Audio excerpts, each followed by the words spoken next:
یہ جو دجالی فتنہ ہے اس کے ساتھ ایک خاص مناسبت ہے سورہ مبارکہ کی۔ احادیث میں آتا ہے کہ دجالی فتنے کے اثرات سے بچنے کے لیے اس سورہ مبارکہ سے ذہنی اور قلبی رشتہ مفید ہے، اس کی تلاوت کرتے رہنا، خاص طور پر جمعے کے روز۔ پوری سورہ کہف، ورنہ یہ کہ کم سے کم اس کی ابتدائی اور آخری آیات ان کی بڑی اہمیت ہے۔ دجالی فتنہ اصل میں کیا ہے سمجھ لیجئے کہ ایک تو ہے دجالی فتنہ بالعموم، دجل کہتے ہیں فریب کو، جیسے کہ کوئی نبی نہیں ہے، وہ اس نے فریبی لبادہ اوڑھ لیا، نبوت کا دعویٰ کر رہا ہے، وہ دجال ہے۔ تو اس طرح کی تو حضور نے فرمایا ہے کہ 30 دجال پیدا ہوں گے کہ وہ آخرت کو بالکل بھول گئے، اللہ کو بھول گئے، اسباب کے اندر گم ہے، مسبب الاسباب سے ظہور ہو گیا، دنیا ہی دنیا ہے، آخرت کو بھولے ہوئے ہیں، مادہ ہی مادہ ہے، روح سے کوئی سروکار ہی نہیں ہوا ہے، آخرت پر دنیا کا پردہ پڑا ہوا ہے۔ یہ دنیا جو ہے در حقیقت کیا ہے؟ وَمَا الْحَيَاةُ الدُّنْيَا إِلَّا مَتَاعُ الْغُرُورِ، یہ دھوکے کا سامان ہے۔ نحمدہ ونصلی علی رسولہ الکریم، اما بعد فقد قال اللہ تبارک و تعالی کما ورد فی سورۃ آل عمران، اعوذ باللہ من الشیطان الرجیم، بسم اللہ الرحمن الرحیم، ان اول بیت وضع للناس للذی ببکۃ مبارکا وہدی للعالمین، فیہ آیات بینات مقام ابراہیم ومن دخلہ کان آمنا وَلِلَّهِ عَلَى النَّاسِ حِجُّ الْبَيْتِ مَنِ اسْتَطَاعَ إِلَيْهِ سَبِيلًا وَمَنْ كَفَرَ فَإِنَّ اللَّهَ غَنِيٌّ عَنِ الْعَالَمِينَ۔ وقال عز وجل كما ورد في سورة الحج،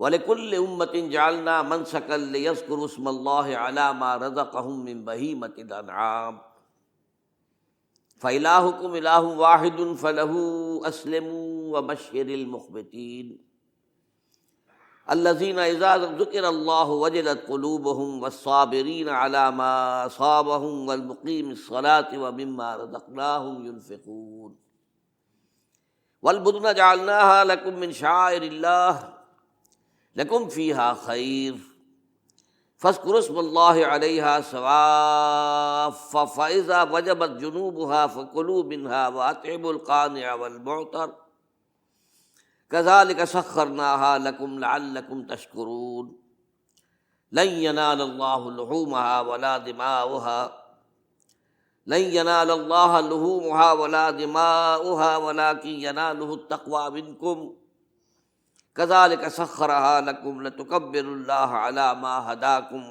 وبشر المحسنين۔ صدق اللہ العظیم۔ رب اشرح لي صدري ويسر لي امري واحلل عقدة من لساني يفقهوا قولي۔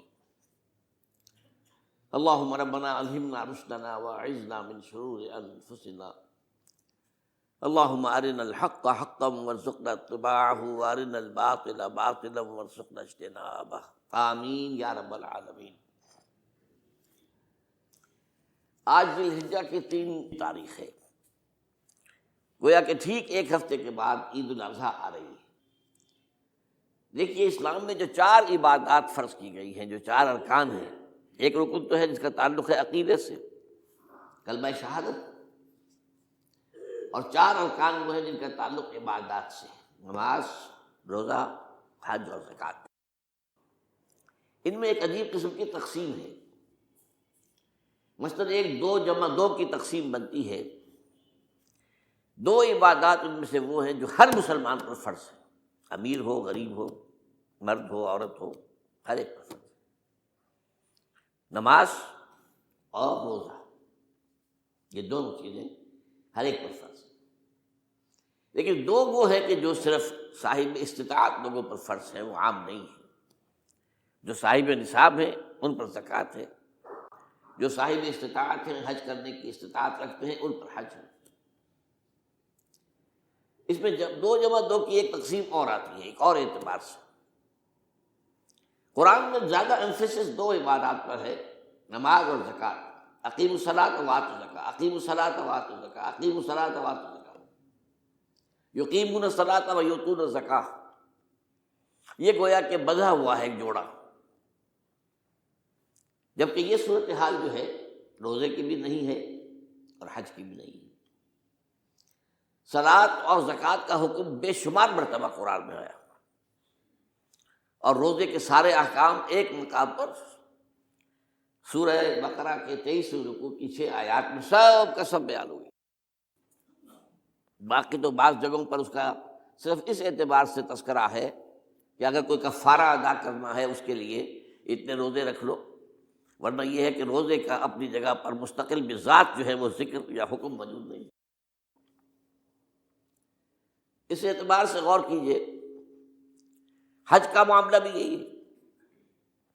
وہ ایک تو یہ کہ سورہ آل عمران میں اس کی فرضیت کا ذکر آیا، وہ میں نے آیات آپ کو پڑھ کر سنائی ہیں، 2 آیات، ان پر ابھی گفتگو کریں گے. سورہ بقرہ کے 24ویں اور کچھ 25ویں رکوع میں کچھ اس کے مناسک بیان ہوئے. سورہ حج کے 4تھے رکوع میں اس کے مناسک بیان ہوئے. بس باقی پورے قرآن میں تو اس کا ذکر نہیں. تو اس اعتبار سے فرق ہو گیا 2 جمع 2 کا. لیکن یہ جو جن کی اہمیت اس اعتبار سے کم ہو گئی ہے، اللہ تعالیٰ کی عجیب حکمت نظر آئی کہ ہماری جو 2 عیدیں ہیں وہ ان 2 عبادات کے ساتھ منسلک کر دی گئی. روزوں کے اختتام پر عید الفطر، حج کے ساتھ عید الاضحیٰ. تو گویا کہ ان 2 عبادات کی اہمیت میں اگر کسی درجے میں کوئی کمی محسوس ہوتی ہے قرآن مجید کے بیان کے حوالے سے، تو اس کی تلافی اس سے ہو جاتی ہے کہ عیدین ہماری 2 ہی عیدیں ہیں، 2 ہی تہوار ہیں، اور وہ ان 2 عبادات کے ساتھ جوڑ دیے گئے. اب آخری بات سمجھیے، 3 جمع 1 کی بھی ایک تفریق ہے. 3 عبادات وہ ہیں جو مؤقت ہیں صرف، یعنی معلق بالزمان، ان کا تعلق وقت کے ساتھ ہے. یہ نہیں کہ کسی خاص جگہ سے متعلق ہے. نماز ہر جگہ فرض ہے، ہاں البتہ اس کا وقت آئے گا. اگر سورج جو ہے نصف النہار سے ڈھلکے گا تو ظہر کا وقت ہوگا. اگر کسی وجہ سے اللہ تعالیٰ کی حکمت ہو کہ سورج وہیں کا وہیں کھڑا رہ جائے تو ظہر کا وقت آئے گا ہی نہیں، ظہر فرض ہوگی ہی نہیں. مغرب اسی وقت فرض ہوگی جبکہ سورج غروب ہو جائے. اگر کسی وجہ سے سورج غروب نہ ہو، اور کیا پتہ یہ ساری باتیں جو ہیں قیامت کا جو زلزلہ آنے والا ہے اس میں یہ ساری ہی باتیں ہونے والی ہیں. سورج مغرب سے طلوع ہوگا یہ تو وضاحت کے ساتھ کہا گیا ہے، تو مغرب کا وقت نہیں آئے گا. اسی طریقے سے رمضان کا مہینہ آئے گا تو روزے فرض ہوں گے. اس حوالے سے یہ زمانے کا تعلق تو ہے لیکن کسی مکان سے کوئی تعلق نہیں. حج وہ ہے جس کے تقریباً تمام مناسک جو ہیں وہ ایک خاص مقام پر ادا ہوتے ہیں. آپ سفر کر کے جائیے، مکہ مکرمہ جائیے، اللہ کے گھر کا طواف کیجیے، پھر وہاں سے جو بھی روانگی ہوتی ہے یوم الترویہ 8 ذی الحجہ کو نکلیے اور جا کر منا میں قیام کیجیے 1 رات، پھر 9 کی صبح کو نکلیں عرفات جائیے. عرفات میں شام تک قیام رہے گا، لیکن مغرب کی نماز کے وقت کے بعد وہاں سے نکلیں گے، مغرب وہاں پڑھیں گے نہیں، وہ جا کر مزدلفہ میں پڑھی جائے گی عشاء کے ساتھ ملا کر، چاہے کتنی دیر ہو جائے. بہرحال یہ ساری چیزیں ایک خاص مقام کے ساتھ ہیں، منسلک ہیں، ہر جگہ پر یہ ادا نہیں ہو سکتا. اب اس میں دیکھیے حکمت نظر آ رہی ہے، چونکہ حج جو ہے ایک خاص جگہ پر ایک خاص مقام سے وابستہ ہے، اس کے ساتھ جو عید الاضحیٰ وابستہ کی گئی ہے، یہ گویا کہ حج ہی کے ایک رکن کو پھیلا دیا گیا ہے. قربانی جو مناسک حج میں بڑی اہمیت کی حامل ہے، اسے عام کر دیا گیا. تم مدینہ مکے تو نہیں پہنچ سکے ہو لیکن یہاں پر قربانی کے اندر تو شریک ہو جاؤ. اور بعض مشابہتیں اور بتائی گئی ہیں کہ ذی الحجہ کا چاند طلوع ہو جائے تو اس کے بعد حجامت نہ کراؤ، ناخن نہ کاٹو. وہ جو کچھ بھی آپ کو معلوم ہے احرام کی کچھ پابندیاں ہوتی ہیں، ایک مشابہت کسی درجے میں، ٹھیک ہے ہم وہاں نہیں ہیں لیکن ان کے ساتھ ایک مشابہت پیدا ہو رہی ہے. تو قربانی در حقیقت جو ہے عید الاضحیٰ وہ گویا کہ ایکسٹینشن ہے حج کی، کہ تمام عالم اسلام کے اندر جو ہے تمام مسلمان جہاں بھی کہیں ہیں وہ حج کے اس ایک منسک کے اندر شریک ہو جاتے ہیں. تو یہ میں نے چند باتیں تمہیداً عرض کی ہیں ان عبادات 4 کے بارے میں، ان کی جو ریلیٹیو حیثیت ہے ہمارے دین میں. اب آئیے حج کا معاملہ کیا ہے، وہ پورا ایک خاص علاقے سے متعلق ہے. اور ایک خاص شخصیت سے متعلق ہے، یہ بھی نوٹ کر لیجیے۔ چنانچہ جو آیات میں نے آپ کو سنائی حج کے بارے میں، ان اول بیت وضع للناس للذی ببکۃ مبارکم وہدی للعالمین، یقیناً پہلا گھر جو بنایا گیا لوگوں کے لیے، یعنی اللہ کی عبادت کے لیے، کہ لوگ وہاں جمع ہوں اللہ کی عبادت کے لیے، وہ ہے جو بکہ میں ہے۔ بکہ اور مکہ یہ ایک ہی لفظ ہے۔ تورات میں بکہ کا لفظ آیا ہے، قرآن مجید میں مکہ۔ یہ تھوڑا فرق جو ہے یہ تلفظ کا ہو جایا کرتا ہے مختلف زبانوں کے اندر۔ جیسا کہ آپ کو معلوم ہوگا کہ آج کل جو عرب کے لوگ ہیں وہ قاف کو گاف پڑھتے ہیں، گل، گم، قم کی بجائے گم، قل کی بجائے گل، اقول لک اقول لک، وہ گاف۔ تو یہ جو ہے فرق ہو جاتا ہے۔ تو بکہ، وادی بکہ، یہ ہے در حقیقت مکہ مکرمہ۔ تو پہلا گھر جو بنایا گیا ہے، اور اس کے بارے میں جو یہ عام طور پر مشہور ہے کہ اس کے معمار حضرت ابراہیم ہیں، یہ بات صحیح نہیں ہے۔ اس کے معمار اول حضرت آدم علیہ السلام خود ہے۔ اولا بیت ہے نا، پہلا گھر۔ تو کیا یہ ممکن ہے کہ آدم سے لے کر ابراہیم تک کوئی گھر اللہ کی عبادت کے لیے بنا ہی نہ ہو؟ تو ناممکنات میں سے اولا بیت میں خود دلیل موجود ہے۔ حضرت آدم علیہ السلام نے اس کی تعمیر کی۔ البتہ اس کے بعد بعض سیلابوں کی وجہ سے یہ عمارت گر گئی، اور کچھ جو وہاں پر آبادی بنی تھی وہ بھی ختم ہو گئی۔ تو ایسے آتے ہیں، آپ کو معلوم ہے کہ یمن میں جب ان کا ایک بند ٹوٹا تھا بہت بڑا، سد معارم، تو پھر وہاں جو اتنی خوشحالی تھی، اور جو وہاں پر جو باغات تھے اور جو کھیتیاں سب برباد ہو گئی، اور وہاں سے لوگ جو ہے نقل مکانی کرنے پر مجبور ہو گئے۔ یہی یمن کے قبائل تھے جو جا کر شام اور عراق میں آباد ہوئے۔ یہی یمن کے دو قبیلے تھے جو مدینے میں آ کر آباد ہوئے، اوس اور خزرج، یہ یمن کے قبیلے تھے۔ تو اس بند کے ٹوٹنے کے بعد اگر خدا نہ خواستہ اگر ہمارا تربیلا ڈیم ٹوٹ جائے کیا ہوگا؟ پچھلے دنوں خبریں آئی ہیں اخبارات میں کہ ہندوستان میں غور ہو رہا ہے اس پر کہ تربیلا ڈیم کو اڑا دو۔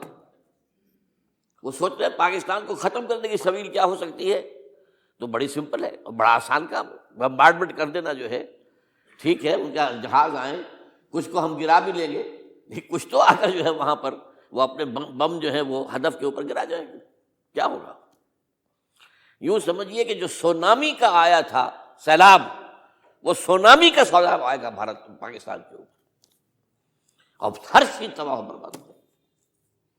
کم سے کم یوں سمجھیے کہ تقریباً 100 میل کی چوڑائی میں، اور یہ سب جو ہے ریگستان بن جائے گا، ہر چیز ختم ہو جائے گی، خدا نہ خواستہ۔ تو بہرحال سد معارف کے بعد یہ صورتحال واقع ہوئی تھی۔ تو اس کے بعد سے یہ جو ہے یہ اللہ کا گھر یہ جو ہے گرا ہوا تھا۔ اس کی کوئی اب صرف یہ کہ قواعد رہ گئے تھے۔ قواعد کہتے ہیں جو بنیادیں ہوتی ہیں، وہ پھر اللہ تعالیٰ نے حضرت ابراہیم کو بتائی کہ یہ ہیں وہ بنیادیں جن پر کہ وہ گھر ہوتا تھا۔ وَإِذْ يَرْفَعُ إِبْرَاهِيمُ الْقَوَاعِدَ مِنَ الْبَيْتِ وَإِسْمَاعِيلُ، ان بنیادوں پر حضرت ابراہیم اور اسماعیل نے مل کر دو معماران حرم نے یہ عمارت جو ہے دوبارہ تعمیر کی ہے۔ تو گویا کہ حضرت ابراہیم علیہ السلام معمار دوم ہے، معمار اول اس کا جو ہے وہ خود حضرت آدم علیہ السلام۔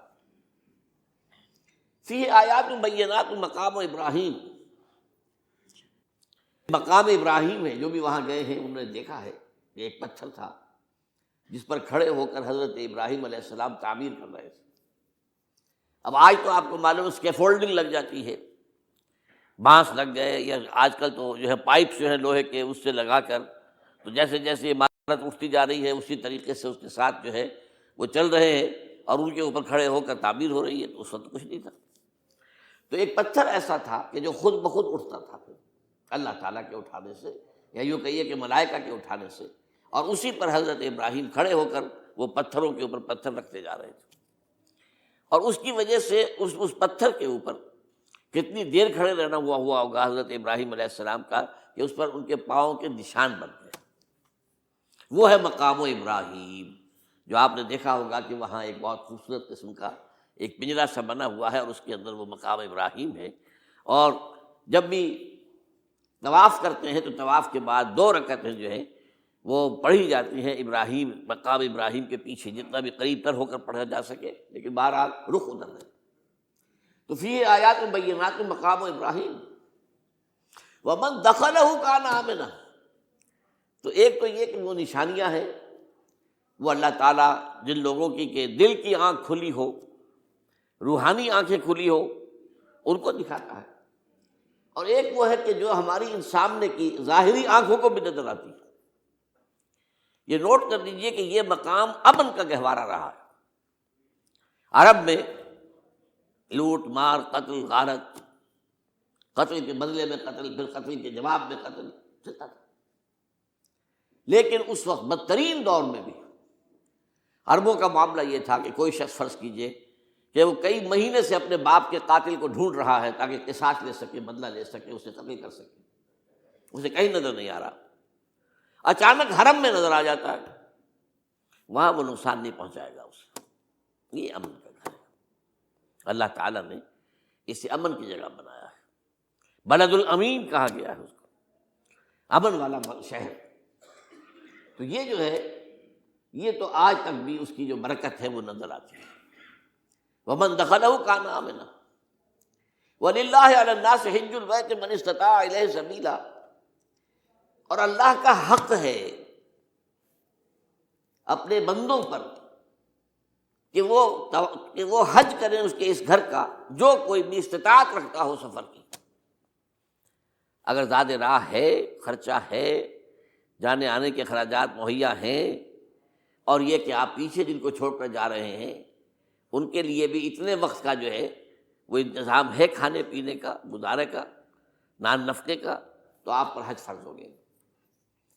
اب اگر اس فرضیت کے بعد کوئی شخص تاخیر کرتا ہے تو وہ بڑے گناہ کے اندر مبتلا ہے۔ جیسے ہی فرضیت ہو جائے، پہلا کام جو ہے، پہلا قرض جو ہے، یوں سمجھیے یہ اللہ کا قرض ہے بندوں پر۔ یہ لام جو آتا ہے، لام اور اعلیٰ، لام کسی کے حق کے لیے، اعلیٰ کسی کے اوپر حق ہونا۔ وَلِلَّهِ عَلَى النَّاسِ حِجُّ الْبَيْتِ مَنِ اسْتَطَاعَ إِلَيْهِ سَبِيلًا، یہ تو اللہ کا حق ہے لوگوں پر، لوگوں کے ذمے، یہ قرض ہے اللہ کا کہ اس کے گھر کا حج کریں، جائیں، طواف کریں، اور جو بھی اس کے مناسک ہیں ادا کریں، اور وہیں پر قربانی کا بھی ہے۔ لِيَشْهَدُوا مَنَافِعَ لَهُمْ وَيَذْكُرُوا اسْمَ اللَّهِ فِي أَيَّامٍ مَّعْلُومَاتٍ عَلَىٰ مَا رَزَقَهُم مِّن بَهِيمَةِ الْأَنْعَامِ فَكُلُوا مِنْهَا وَأَطْعِمُوا الْبَائِسَ الْفَقِيرَ، اسی کے اندر جو ہے مناسک کے اندر قربانی بھی ہے۔ افریقہ میں آپ کو معلوم ہے، شمالی افریقہ میں زیادہ تر لوگ جو ہیں جیسے کہ ہندوستان پاکستان میں ویسے ہیں، لیکن آپ جنوب میں چلتے جائیے تو رنگ گہرا ہوتا چلا جائے گا، انتہائی سیاہ رنگ وہ بھی ہے، سب آ رہے ہیں، شکلیں جدا ہیں، زبانیں جدا ہیں، لیکن سب کے سب جو ہے ایک ہی نغمہ ان کی زبان پر ہے ایک ہی نغمہ، کہیں واضح کہیں مبہم، وہ ایک ہی مذہب، لبیک اللہم لبیک، لبیک لا شریک لک لبیک، ان الحمد والنعمت لک والملک لا شریک لک۔ اب یہ ترانہ ہے، توحید کا ترانہ ہے، اور گونج رہی ہے اس وقت، آپ اندازہ نہیں کر سکتے کہ وہ پوری سرزمین گونج رہی ہوگی اس ترانے کے ساتھ، کیونکہ تھوڑی تھوڑی دیر کے بعد نئے قافلے داخل ہو رہے ہیں۔ ابھی ایک قافلہ جو ہے اس نے صحیح مکمل کی ہے، اس کا شامل ہو گیا، بلکہ اس کے دوران ہی ابھی اس کا ختم نہیں ہوا کہ تیسرا قافلہ چلا رہا ہے۔ وہ تو یہاں تو ظاہر بات ہے کہ میں نے چونکہ ایک نقشہ اپنی نگاہوں سے دیکھا ہے، مدینہ منورہ سے اور مکہ مکرمہ جاتے ہوئے رات کے وقت، کہ کہیں جو ہے وہ روشنیوں کی وہ قطار ٹوٹتی ہی نہیں تھی، مسلسل معلوم ہوتا ہے کہ سڑک کے اوپر گاڑی ہے، مسلسل، کہیں اس کے اندر وقفہ ہی نہیں۔ اتنے بڑے پیمانے پر لوگ جمع ہو رہے ہیں، زبانیں جدا ہیں، ایک دوسرے کی زبان نہیں سمجھتے، لیکن ایک زبان اور بھی ہوتی ہے جو بغیر بولے سمجھ میں آتی ہے، اس سے معلوم ہوتا ہے سب کے لیے محبت ہے، ہمارے بھائی ہیں، تمام مسلمان ہیں۔ بعض کے اندر یہ محبت کا جذبہ زیادہ ہے۔ ترکوں میں انڈو پاکستان کے لوگوں کے لیے بہت محبت ہے۔ اب وہ بات جو نہیں کر سکتے، سمجھا نہیں سکتے، لیکن ان کی آنکھوں سے، ان کے انداز سے وہ محبت ٹپکی پڑتی۔ تو عالمگیریت جو ہے اسلام کی، ہماگیریت، عالمگیریت، آفاقیت، اس کا جو مظہر نظر آتا ہے وہاں کا۔ پھر یہ کہ ہمارے ہاں کی جتنے بھی فرقہ بندیاں ہیں وہ وہاں ختم ہو جاتی ہیں۔ وہاں اہل حدیث ہیں، حنفی ہیں، مالکی ہیں، شافعی ہیں، حنبلی ہیں۔ یہ کام بھی کیا ہے آ کر انہوں نے آل سعود نہیں، ورنہ اس سے پہلے جو ہے وہ 4 مصلح علیحدہ تھے، وہاں پر 4 جماعتیں علیحدہ ہوتی تھی۔ یہ حنفی مصلح ہے، یہاں پہ حنفی امام ہے وہ پڑھائے گا، یہ شافعی مصلح ہے، شافعی امام ہے وہ نماز پڑھائے گا۔ تو یہ جو ایک تفریق تھی وہاں بھی موجود تھی، انہوں نے ختم کیا۔ ایک امام کے پیچھے جماعت ہوگی، اسی میں حنفی بھی ہیں، مالکی بھی ہیں، شافعی بھی۔ کچھ ہیں لوگ جو زیادہ، جن کے اندر کچھ زہر زیادہ گھل گیا ہے فرقے واریت کا، وہ پھر نہیں نماز پڑھتے، وہاں پر محروم رہتے، اس کی فضیلتوں کو چھوڑ کر جا کر کہیں اپنے جو ہے گھروں پر جہاں ٹھہرے ہوئے وہاں جا کے نماز پڑھ لیتے ہیں کہ یہ جو ہے وہابی، ان کے پیچھے ہماری نماز نہیں ہوتی۔ لیکن نہیں، عام طور پر ایسا نہیں ہے، عام طور پر سب لوگ جمع ہیں، نماز پڑھ۔ اور ایک سب سے بڑا مشاہدہ جو ہوتا ہے، جو مجھے سب سے پہلے ہوا تھا پہلے حج میں، یہ 1962 کی بات ہے، تو میں نے محسوس کیا یہ نماز کے اندر اختلافات جو ہے اسلام مسلمانوں میں صرف اتنے ہیں کہ جس سے جماعت نہیں ٹوٹتی۔ اختلافات ہے، رفع یدین ہے یا نہیں ہے، آمین بالجہر ہے یا نہیں ہے، اختلافات تو ہیں، لیکن جماعت نہیں ٹوٹتی۔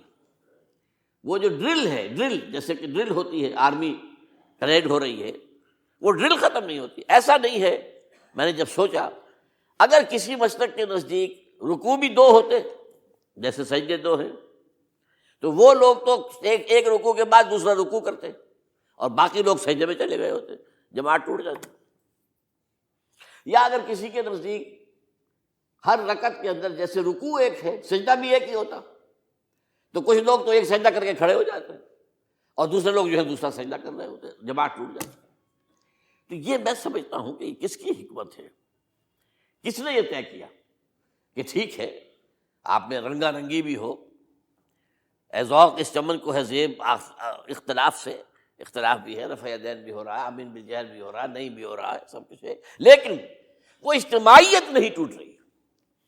یہ وہ یوں سمجھیے کہ یہ زندہ معجزہ ہے اسلام کا کہ 1400 برس بیت گئے ہیں اور کتنے بڑے علاقے میں یہ اسلام پھیلا ہے، اور یہ کہ مختلف مسالک وجود میں آئے، اس میں کوئی شک نہیں ہے۔ حنفی ایک علاقے کے اندر آپ کو ملیں گے صرف شافعی، ہندوستان کا بھی مغربی ساحل کے صرف شافعی ملیں گے آپ کو۔ اس سے آگے آپ جائیے، چونکہ یہ عرب تاجروں کے ذریعے سے ایمان لائے ہیں، یہ لوگ سری لنکا کے لوگ ہیں، انڈونیشیا کے لوگ ہیں، ملیشیا کے لوگ، سب شافعی ہیں۔ ہندوستان میں چونکہ اوپر سے شمال سے آیا ہے اسلام، یہ ترکوں کے ذریعے سے آیا ہے، اور وہ کٹر حنفی تھے، یہاں حنفیت آئی ہے۔ ترک جو ہے کٹر حنفی، یہ ترکی تو تھے جو آئے تھے۔ یہ کون تھا؟ محمود غزنوی کون تھا؟ سبکتگین کون تھا؟ الپتگین کون تھا؟ بختیار کاکی کون تھا؟ قطب الدین بختیار، یہ کون تھے؟ سب ترک۔ اور ترک بھی کون؟ غلامان، خاندان غلامان یاد کیجیے۔ لیکن بہرحال ان کے ذریعے سے جو اسلام ان کے ساتھ آیا ہے وہ خالص حنفی اسلام، کوئی حرج نہیں۔ وہاں جا کر سب جمع ہو جاتے ایک وحدت کے اندر۔ تو یہ چند مشاہدات وہاں کے ہوتے ہیں جو ہماری ظاہری آنکھوں کو بھی نظر آ جاتے ہیں، جس کا کہ قلب کے اوپر بڑا گہرا اثر پڑتا ہے۔ اب میں ایک موضوع لے رہا ہوں، یہ جو قربانی کا مسئلہ ہے، اس کے بارے میں ایک زمانے میں تو بہت منکرین حدیث کی طرف سے اس کے خلاف بڑی جو ہے ایک مہم چلی تھی کہ ختم کیا جائے اس کو، یہ خام خواہ جو ہے خرچ ہوتا ہے بہت بڑا، اور ضائع ہوتا ہے گوشت، اتنے بڑے پیمانے پر گوشت ہوتا ہے، کھایا نہیں جاتا۔ اچھا، ایک زمانے میں فریج بھی نہیں تھے، یہ بھی نہیں کہ آپ محفوظ کر دیں، گوشت ضائع بھی ہو سکتا تھا، اور بھی چیزیں جو ہے وہ گوشت کی وہ صحیح طور سے استعمال نہیں ہوتی تھی۔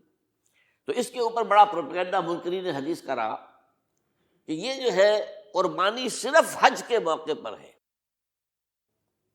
میں اس کی نفی کے لیے آج آپ کو بتا رہا ہوں کہ سورہ حج کے اندر جو 2 رکوع ہیں، ایک چوتھا ایک پانچواں، چوتھے رکوع میں بھی قربانی کا ذکر ہے، پانچویں میں بھی قربانی کا ذکر ہے۔ یہ ایک دم جو ہے ایک جگہ پر جو 2 طرح کی قربانیوں کا ذکر ہو رہا ہے، یہ کیوں ہو رہا ہے؟ چوتھے رکوع میں وہ مناسک حج کے ساتھ اس کا ذکر ہے، وہاں جو فرمایا گیا لِیَشْهَدُوا مَنَافِعَ لَهُمْ، وَيَذْكُرُ اسْمَ اللَّهِ عَلَىٰ مَا رَزَقَهُم مِّن بَهِيمَةِ الْأَنْعَامِ فِي أَيَّامٍ مَّعْلُومَاتٍ عَلَىٰ مَا رَزَقَهُم مِّن بَهِيمَةِ الْأَنْعَامِ فَكُلُوا مِنْهَا وَأَطْعِمُوا الْبَائِسَ الْفَقِيرَ۔ وہاں پہ قربانیاں دو، پھر اللہ کا نام لو ان جانوروں پر جو اللہ نے تمہیں عطا کیے ہیں، اور جو معین دنوں کے اندر دو، فی ایام معلومات، اور پھر اس میں سے خود بھی کھاؤ، اور جو ہے جو جیسے صدقہ کا گوشت ہوتا ہے وہ نہیں ہے، وہ قربانی کا گوشت ہے، اس میں سے آپ خود بھی کھائیں اور غرباء کو کھلائیں، غریبوں کو دیں، مساکین کو دیں۔ تو ایک پورا حکم آ چکا ہے چوتھے رکوع کے اندر۔ پانچواں رکوع پورا کا پورا جو ہے وہ عید الاضحیٰ پر ہے میرے نزدیک۔ یہی حکمت صوم کے بارے میں ہے کہ وہاں جب ایک حکم تکرار کر کے آیا کہ پہلے فرما دیا گیا فمن کان منکم مریضا او علی سفر فعدۃ من ایام اخر، اگر بیمار ہو کوئی اور یہ یہاں کے سفر پر ہو تو وہ تعداد دوسرے دنوں میں پوری کرے۔ پھر کیا وجہ دوبارہ آ رہا ہے؟ شہر رمضان الذی انزل فیہ القرآن ھدی للناس وبینات من الھدی والفرقان فمن شہد منکم الشہر فلیصم ومن کان مریضا او علی سفر فعدۃ من ایام اخر۔ کیوں؟ یہ تو ادبی اعتبار سے یہ کلام کا عیب شمار ہوتا ہے، تکرار بلا کسی سبب کے، نہیں، سبب کے بغیر نہیں ہے۔ وہاں کیا تھا؟ وہاں ان دو رعایتوں کے ساتھ تیسری بھی شامل تھی کہ اگر صحیح ہو اور مقیم ہو پھر بھی روزہ نہ رکھو تو ایک مسکین کو کھانا کھلا دو۔ یہ رعایت ختم ہوئی ہے رمضان کے روزے کے ساتھ، اب رکھنا پڑے گا روزہ، اور اگر بیمار ہو یا سفر پر ہو تو ٹھیک ہے، دوسرے دنوں میں پورا کرو، پورا کرنا لازم ہے اس کا۔ تو یہ چیز جو ہے یہ در حقیقت کسی وجہ سے ہوتی ہے۔ بالکل یہی بات ہے سورہ حج کے چوتھے رکوع کے اندر، وہ جو قربانی ہے حج کے ساتھ اس کا ذکر آ چکا۔ اب سنیے یہ جو آ رہا ہے، فرمایا وَلِكُلِّ أُمَّةٍ جَعَلْنَا مَنْسَكًا، ہر امت پر ہم نے ایک جو ہے قربانی کا معاملہ نازل وہ جو ہے فرض کیا ہے۔ میں نے چونکہ آج شروع میں کہا تھا کہ صوم اور حج میں کچھ مشابہتیں ہیں۔ دیکھیے صوم کا حکم بھی آیا تھا تو کس طور سے آیا تھا؟ یا ایھا الذین آمنوا کتب علیکم الصیام کما کتب علی الذین من قبلکم لعلکم تتقون، اہل ایمان تم پر روزہ رکھنا فرض کیا گیا جیسے کہ فرض کیا گیا تھا ان پر جو تم سے پہلے تھے۔ یہاں پر اسی حوالے سے بات ہو رہی ہے کہ اے مسلمانوں، یہ قربانی صرف تم پر فرض نہیں کی جا رہی، یہ تو ہر امت پر، ہر نبی ہر رسول کی امت۔ وَلِكُلِّ أُمَّةٍ جَعَلْنَا مَنْسَكًا لِيَذْكُرُوا اسْمَ اللَّهِ عَلَيْهَا، تاکہ وہ نام لیں اللہ کا، عَلَىٰ مَا رَزَقَهُم مِّن بَهِیمَةِ الْأَنْعَامِ، جو کچھ اللہ تعالیٰ نے انہیں رزق دیا ہے۔ یہ چوپائے جو ہیں حیوانات قسم کے، ان پر اللہ کا نام لے کر چھری پھیری جائے، اللہ کے نام سے ان کو ذبح کیا جائے۔ فَإِلَٰهُكُمْ إِلَٰهٌ وَاحِدٌ فَلَهُ أَسْلِمُوا، تو یہ جان لو کہ اس قربانی کی اصل روح کیا ہے؟ وہ یہ ہے کہ اللہ تمہارا ایک الہ ہے، اسی کے سامنے تمہیں سر جھکانا ہے۔ یہ روح تقویٰ اگر نہیں ہوگی تو یہ قربانی بے معنی ہو جائے گی۔